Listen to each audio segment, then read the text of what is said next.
ReachMD XM157 now presents this month's special series, Exploring Heart Health. Can calculated breathing provide health benefits? Welcome to a special segment on heart health on the Clinicians Roundtable. I'm your host, Dr. Larry Kaskel. Joining me today is Dr. William Elliott, professor of preventive medicine, internal medicine, and pharmacology at Rush Medical College in Chicago. Dr. Elliott was one of the original specialists in clinical hypertension designated by the American Society of Hypertension and has both researched and published extensively in the areas of cardiovascular clinical pharmacology. Dr. Elliott was also a contributor on 5 topics to the 6th report of the Joint National Committee on Prevention, Detection, Evaluation, and Treatment of High Blood Pressure, otherwise known as JNC6. Dr. Elliott, welcome to the show. Thank you. Well, let's talk about this new concept known as device-guided breathing. Can you take us through that a little bit? The idea of using proper respiration to improve or maintain health has a long and glorious history. It goes back to the ancient Chinese and probably even further, because in the Chinese language, as you may know, qi is the word for health, also for breathing, and believe it or not, it actually translates a bit into the circulation or the blood pressure, in fact. So there's been this link between proper breathing and blood pressure for quite some time. Lately, we have discovered, in fact, that people with obstructive sleep apnea, for example, that don't breathe properly, particularly at night, typically have higher blood pressure. And this has led some to think that, in fact, if we could get people to do what people in Asia often do, the Buddhist monks, for example, practice this wonderful slow breathing, go into some sort of catatonic trance, lower their blood pressure, their pulse rate, their metabolic rate, etc. And many people have the idea that this would be a good thing to do for those of us who are interested in lowering blood pressure and maintaining health. In your history at Rush, how many monks have you treated with high blood pressure? Only 2. They weren't active monks if they were in Chicago. Well, actually, the one was a Tibetan monk who's a Buddhist, and the other one was actually a Catholic monk. He was kind of, I don't know if they're exactly called priests, but they have a special designation in that faith. All right, so this technique has been around for years. Why now the sudden interest? Is there money to be made here? I don't know much about money, but the good news is that there has been an invention about 10 years ago that uses kind of, how should we say, biofeedback technique and modern technology. It's a marriage of the two. It's a little device that has 3 important parts. One is a set of headphones, a bit like Walkman headphones or the iPod headphones that people are used to these days, that is connected to a little controller box. Talk about that in a minute. And then the controller box receives information about how the person is breathing and how their inspiratory time and volumes are based on a band around the chest, which we in medicine, as you know, call a tachypnometer. It basically feeds the signals back into the controller box, and the controller box basically feeds then back to the person's headphones 2 different tones, one of which is associated sort of subliminally with inspiration and the other with expiration. And what the machine does based on how you breathe is to feed you longer duration tones for inspiration and then similarly expiration as you learn to do it. And actually, without even knowing that this is going on, you're kind of entrained into slow breathing by increasing the time of inspiration and expiration, and of course the time between breaths. This increases respiratory volume as well, tidal volume as well, and so as a result, the breathing rate is slowed, typically to around 6 from an average of 10 to 12 to 15 on the average person in a given minute. And then what is the subsequent effect on blood pressure? Well, the immediate effect is pretty clear, and this has been used for a long time. In fact, if you are commonly practicing and taking blood pressures in the clinic, typically you tell the person to take a deep breath and relax and think nice thoughts and all that sort of thing. And that does help lower blood pressure in a couple of minutes. The interesting question that we and others have addressed now in 7 clinical studies, 8 actually to be quite frank, there are 8 clinical studies that basically have looked at the effects of slow breathing for about 15 minutes a day on a daily basis, but not on blood pressure in the next few minutes or the next few hours, but in fact approximately 20 to 24 hours after the most recent exercise period. So, in other words, can we lower blood pressure chronically by doing exercise on a daily basis at a time remote from the exercise? The answer to that, I think, is yes. What's the most recent study you've participated in? Well, let me give you sort of a historical overview. The original device was invented in Israel, and as a result, as you can imagine, they have a lot of hypertension in Israel, as you probably know. Given their location and all the troubles going on there, you can understand that. So they have a lot of people there interested in hypertension, as they should. And those people did the original 4 studies that were able to show that lowering the blood pressure with this device as compared to a number of different controls. One was nice, soothing music delivered by a Walkman. One was kind of a meditation kind of a thing where they were taught.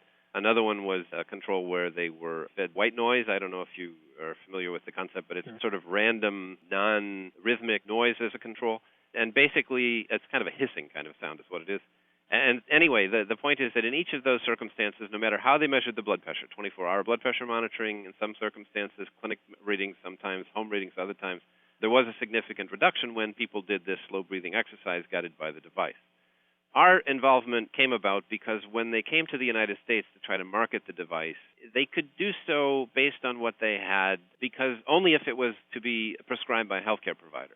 And obviously that limits their market. So they came to me and several of my colleagues and said, we need to do a study which would allow us to get FDA approval for marketing the device without healthcare providers' recommendation, in other words, an over-the-counter use. And so this required a very difficult process of designing a study that would compare blood pressures 8 weeks after receiving a package. And the package either included a home blood pressure monitoring device, typical arm cuff blood pressure monitor like we commonly see in clinical practice and recommend often. The lucky people got that device and then the machine that would help them slow their breathing. And unlike the other studies where there was a moderate amount of training going on and people learning how to use the device from a healthcare provider and a help desk available for those who had trouble once they got home, this was done completely without that sort of thing, sort of in vacuo, to see if people on their own could figure out how to use the thing properly and could get to slow breathing and that could lower blood pressure over an 8-week period of time. That study was successful in showing that the people who used the device got about 10 or 11 millimeters lower systolic blood pressure as compared to those who just monitored their blood pressure at home over an 8-week period. If you've just joined us, you're listening to a special segment on heart health on the Clinicians Roundtable. I'm your host, Dr. Larry Kaskel. My guest today is Dr. William Elliott, professor of medicine, internal medicine, pharmacology at Rush Medical College. And we're talking about how to lower blood pressure with a machine called RESPERATE. All right, so is the machine now approved? The machine was approved, I believe it was in 2006. We published our paper in 2004. They took it to the FDA, and it didn't take very long for the FDA to approve it as an over-the-counter device. What does one of these devices cost, and where can I get one? It's $300, I believe, is the manufacturer's suggested retail price. For a while, it was available in a few select pharmacies, but they didn't sell enough in that direction. So they've gone to an internet-based sales and marketing campaign, which basically, I believe it's RESPERATE.com, and that gets you a splash page which allows you to read more about the device, to order one, to see all the scientific publications about it, and actually to read also the money-back guarantee. Unlike pills, where we typically require the people to buy the pills, and if they don't work, we tell them, I'm sorry. If after 8 weeks the blood pressure is not sufficiently lowered, if your doctor doesn't like it, if the patient doesn't use it, which does occasionally happen, then I believe it's possible to send the thing back and they send the money back, which is kind of nice. And have you used it recently with any of your patients? Oh, yes. Unfortunately, from my perspective, the company has launched a major ad campaign with quarter-page ads in most of the recent local newspapers, including things like the Wall Street Journal, which I don't read, but several of my patients brought to me. And there's a quote from me in the middle of the thing, and of course, it's a little embarrassing to see my name on things where clearly there is, how should we say, a lot of commerce going on, and it makes me nervous. But the quote is correct. I mean, I've seen with my own eyes the effects of blood pressure lowering when people use this device as directed. What they don't say, of course, is the people who buy the device expecting, based on intention to treat analyses, that simply purchasing the device will lower their blood pressure, are sorely mistaken. And like any kind of exercise, you have to actually do the exercise to see the result. You actually have to do it daily. Well, I wouldn't say you have to do it daily, but you certainly have to do it, on average, 45 minutes a week. Now, I don't know anybody who's actually done it in one 45-minute session and then skipped the rest of the 6 days. But in our studies, we have had people who've done it every other day for double the amount of time on each given day, and that seems to work, although perhaps not quite as well as people who do it routinely every day. And when you did any of the studies, did you do any sort of long-term follow-up, see if there were any effects echocardiographically, like left ventricular thickness, thinning, or anything like that? We've been recommending these studies now for about 6 or 7 years. Unfortunately, it's a small company. As I said, they're internet-based. They can't afford a lot of the things that the big pharma companies routinely do. So sadly, we haven't been able to convince them to spend the money on that sort of thing. Yet in clinical practice, I can tell you there are a number of people where there have been improvements on EKGs, for example. There have been improvements in not only blood pressure, but urinary albumin excretion, and other surrogate endpoints that many of us think are related to things eventually resulting in heart attack, stroke, and death. It seems like a nice add-on for someone who's on 2 meds already. and still not controlled, who has lost the weight and is controlling all their other risk factors for high blood pressure, it seems like a nice little add-on. But are they going to want to spend $300, which leads to the question, will insurance cover it? Many of them do pay the $300. Most are reassured by the money-back guarantee. So far, I think it's only about 5% of the people who sent the thing back that I've had. But they have to be pretty motivated to come to see me. It costs more to see me, actually, than it does to get the machine. But the visit is covered by insurance, and typically the machine is not. I have written prescriptions, however, and on occasion there are insurance companies that if you write a prescription for the thing, as with a glucose monitor, they will pick up the cost. So it's an uncommon situation, but it does occasionally occur. Why not say, why don't you go learn yoga? Good question. We were actually criticized in the paper for not recommending this. The challenge, of course, is that there are only 2 studies that show that yoga basically reduces blood pressure. And on each occasion, it takes a moderate amount of time and effort and training to actually learn how to do it properly. In research studies, of course, we pay for that sort of thing in the research.